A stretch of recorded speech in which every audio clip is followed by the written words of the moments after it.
It was a rainy night, the kind that made the streets shine under the dim glow of streetlights.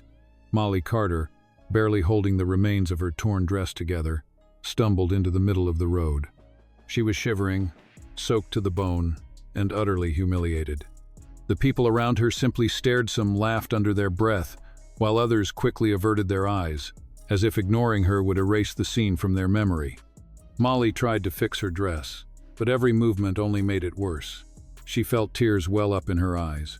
She wanted to scream, to disappear, to somehow undo this nightmare. But before she could collapse into despair, a voice broke through the noise. "Miss, are you okay?" Friends, before I share today's episode, I want to tell you an interesting stat. 99% of the people who watch our content enjoy it, but they haven't subscribed to our channel yet. If you're one of those 99%, all you need to do is a small task. Just look below this video, you'll see a subscribe button. All you have to do is click that subscribe button. It's as simple as that. And if you want, you can also press the bell icon so that you're the first to know whenever we upload a new video. Now let's dive into the video. She looked up. A tall man in a black coat stood before her. His face was calm, almost kind, with sharp features that seemed to soften under the flickering streetlight. Without waiting for her answer, he took off his coat and wrapped it around her shoulders. "You're safe now," he said gently. Molly hesitated, her instincts telling her to stay cautious, but the warmth of the coat and his calm demeanor gave her a small sense of comfort.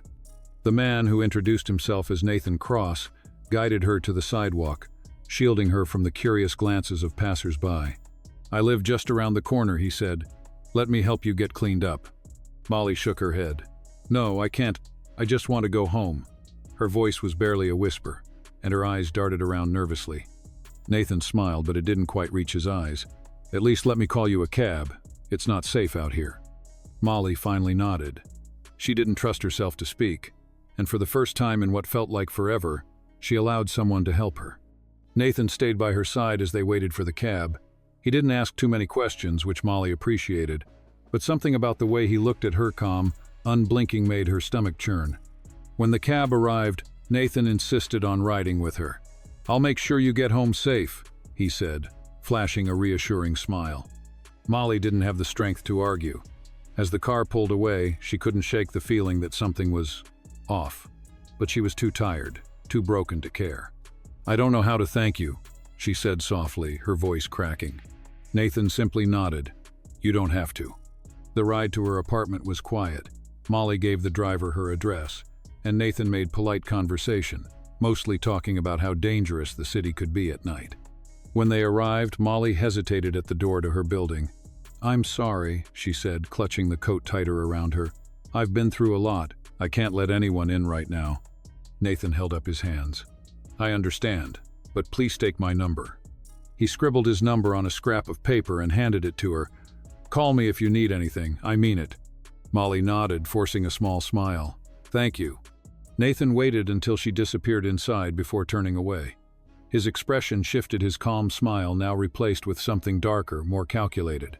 As Molly locked the door behind her, she leaned against it, finally allowing herself to exhale. She thought she was safe, that the worst was behind her. But Nathan wasn't done. He now had her trust, and more importantly, he had her address. The next morning, Molly woke up feeling uneasy. The events of the previous night replayed in her mind like a broken record. The stairs, the laughter, the cold rain soaking her skin, she could still feel it all. She pulled Nathan's coat tighter around her shoulders, as though it could shield her from the world. She didn't know what to make of Nathan. He had been kind, maybe too kind. Her instincts told her to be careful, but she had been running from her problems for so long that she couldn't afford to push everyone away. Maybe he really was just trying to help. But still, she folded the piece of paper with his number and tucked it into the back of a drawer. She didn't plan on calling him. Molly sat on the couch, scrolling mindlessly through her phone. She hadn't unpacked much since moving to the city. Her apartment felt bare, almost lifeless, but it was all she could afford after escaping the nightmare she had left behind. A sudden knock at the door made her jump. Her heart raced as she approached cautiously. When she opened the door, there he was, Nathan. "I didn't mean to bother you," he said, holding up a small bag. I wanted to check on you. Thought you might need something to eat." Molly hesitated, gripping the doorframe. She hadn't told him her apartment number. How did he know where she lived? Thank you, she said, forcing a smile. That's really kind of you. Nathan handed her the bag. It's nothing. You look like you could use a friend. He paused, his eyes scanning her face. Are you okay? You seem nervous. Molly shook her head quickly. No, I'm fine. Just tired, I guess. Nathan gave her that same warm smile. Well, if you need anything, I'm just a call away. As he walked away, Molly watched him through the peephole. He didn't leave immediately. Instead, he lingered at the bottom of the stairs, looking at her door. Her stomach turned. Days passed, and Molly tried to convince herself that she was overthinking, but Nathan began showing up more often, always with an excuse. One evening, he appeared with a toolbox. I noticed your door lock sticks a bit. Let me fix it for you. Another time, he brought groceries. You can't live off takeout, he joked, setting the bags on her counter. Molly wanted to be grateful, but something about his gestures felt wrong. He always seemed to know exactly what she needed, even before she did. One night, Molly woke up to the sound of soft creaking. Her heart thudded in her chest as she reached for her phone. She crept toward the noise, careful not to make a sound. It was coming from the hall closet, the one she barely used. She flung the door open, her breath catching in her throat. There, in the corner of the closet, was a small device, a camera. She grabbed it, her hands trembling. She turned it over, and her stomach sank when she saw a tiny red light blinking.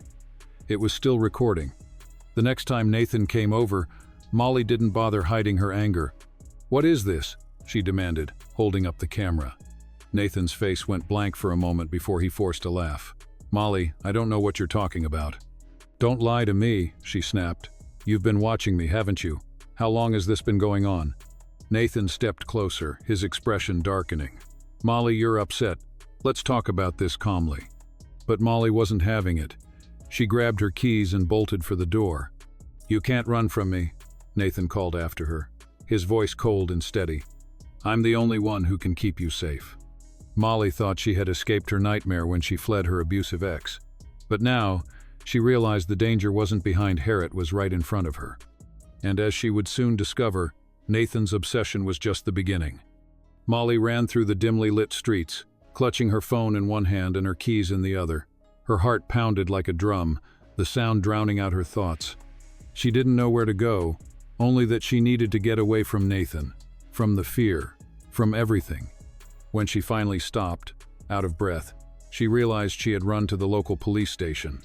It wasn't her first time seeking help from the authorities, but after what had happened with her ex, she didn't have much faith in them. She hesitated at the door. What if they didn't believe her? What if they thought she was overreacting?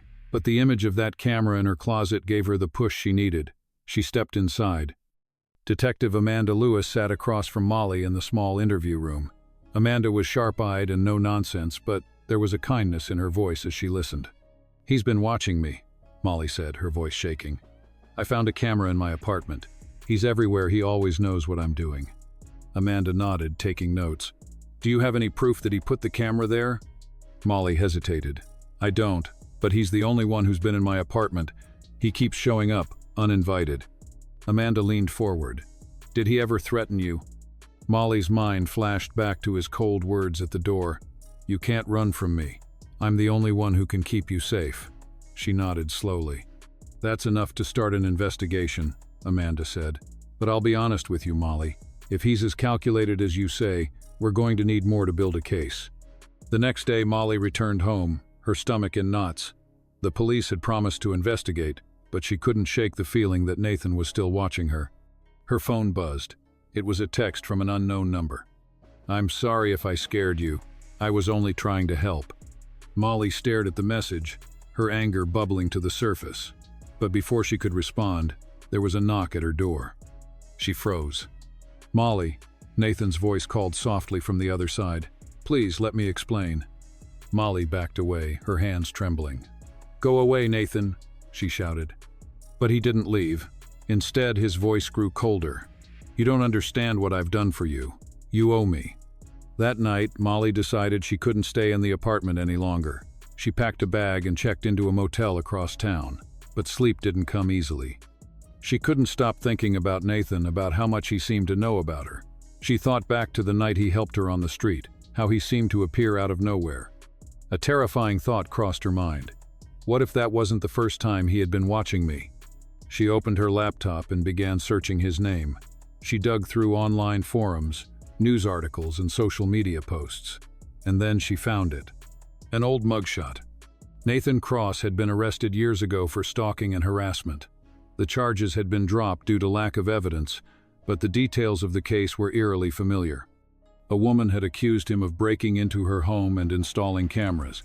She had also reported that he had manipulated her into trusting him before revealing his obsessive nature. Molly's blood ran cold. She wasn't his first victim. Determined to put an end to his terror, Molly contacted Detective Amanda Lewis the next morning. Armed with the information she had found, Amanda agreed to fast-track the investigation.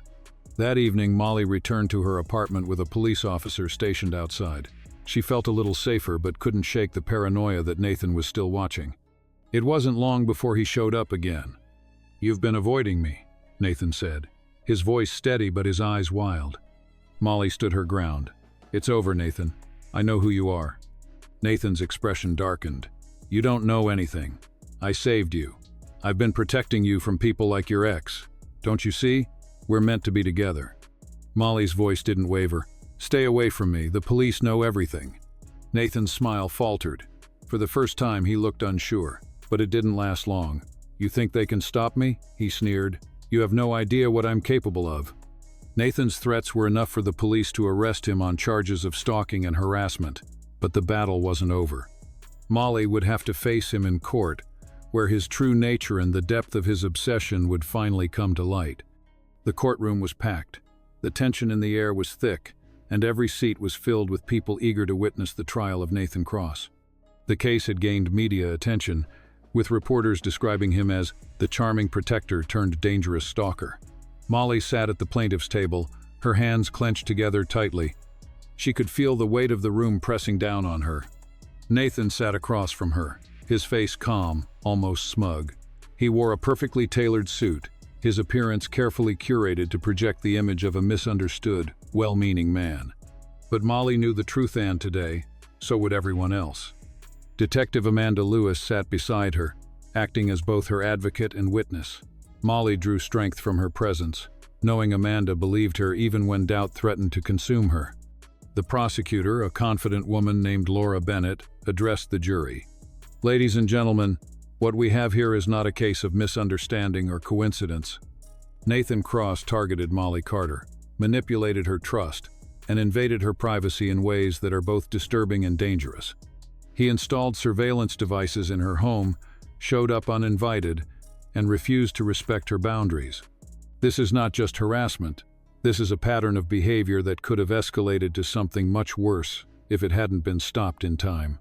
Laura paused, letting the words sink in. "Today, you'll hear Molly's story, and you'll see the evidence that proves Nathan Cross isn't the good Samaritan he claims to be. He's a predator." Nathan's defense attorney, a slick man with a practiced smile, took the floor next. "My client is guilty of one thing: caring too much. Yes, Nathan Cross helped Miss Carter in her time of need. Yes, he showed concern for her well-being. But does that make him a stalker? A number. It makes him a kind-hearted man whose actions have been misinterpreted." The attorney gestured toward Nathan, who lowered his head slightly, as if embarrassed. "You'll see that there's no solid proof of these wild accusations. This is a case of paranoia, not criminal behavior." Molly felt her chest tighten as she approached the witness stand. Her palms were sweaty, but she reminded herself why she was there. She couldn't let fear win. Laura approached her with a gentle smile. "Molly, can you tell the court how you first met Nathan Cross?" Molly recounted the night she had been left in the street, vulnerable and humiliated. She described how Nathan had appeared seemingly out of nowhere and offered her his coat. "And at that time, did you feel like he was someone you could trust?" Laura asked. "At first, yes," Molly admitted. "He seemed kind, like he genuinely wanted to help. But then things started to change." Molly described Nathan's uninvited visits, the groceries, the supposed fixing of her door lock. She explained how he always seemed to know what she needed, information he couldn't have known unless he had been watching her. "And what did you find in your closet?" Laura asked. Molly's voice wavered. "A camera. It was hidden, and it was recording me. Gasps rippled through the courtroom. The defense attorney stood, ready to pounce. "Miss Carter, did you ever see Mr. Cross install this camera?" "No," Molly admitted. "So you don't actually know if he put it there, do you?" Molly swallowed hard. "I know it was him. No one else had been in my apartment." Detective Amanda Lewis was the next to take the stand. She presented the camera that had been retrieved from Molly's closet, along with other small devices found hidden throughout her apartment during a police search. "We traced the purchase of these cameras back to Nathan Cross," Amanda explained. "He used an online account registered in his name." The prosecutor handed the jury copies of receipts, showing Nathan's purchase of the surveillance devices. Nathan's attorney tried to poke holes in the evidence, suggesting that anyone could have used Nathan's account, but the damage was done. The most damning evidence came next. Footage retrieved from one of the cameras. It showed Nathan entering Molly's apartment while she was out. The timestamp confirmed that it had been recorded without her knowledge. The courtroom fell silent as the footage played.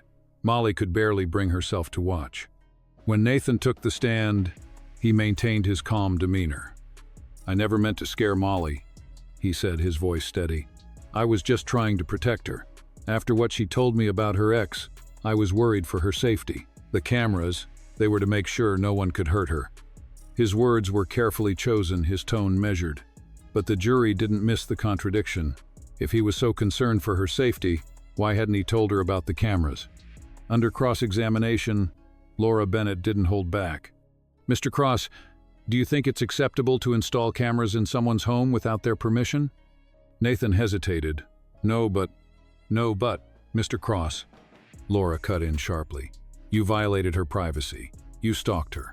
And when she tried to distance herself from you, you threatened her. Do you consider that love?" Nathan faltered, his confident mask slipping for the first time. After hours of deliberation, the jury returned with their decision. "We, the jury, find the defendant, Nathan Cross, guilty of stalking, harassment, and unlawful surveillance." Relief washed over Molly as she heard the verdict. Nathan's calm facade finally cracked as the judge sentenced him to prison. As he was led away in handcuffs, Nathan turned to Molly, his eyes dark and full of fury. "This isn't over," he hissed. But Molly refused to let his words shake her. For the first time in months, she felt free. As Molly stepped out of the courtroom, the sun was shining, and she took a deep breath of fresh air. She knew the scars of her ordeal would take time to heal, but she also knew she wasn't the same scared, vulnerable woman she had been. Her story was a reminder that no matter how dark things may seem, there's always a way out, and there's always someone willing to listen. If you or someone you know is dealing with harassment or stalking, don't stay silent. Speak up, seek help, because your safety and peace of mind are worth fighting for. If you found this story inspiring or thought-provoking, don't forget to like, share, and subscribe to our channel for more gripping tales like this one. Let us know in the comments what you thought of Molly's story, and stay tuned for more heartfelt and suspenseful stories.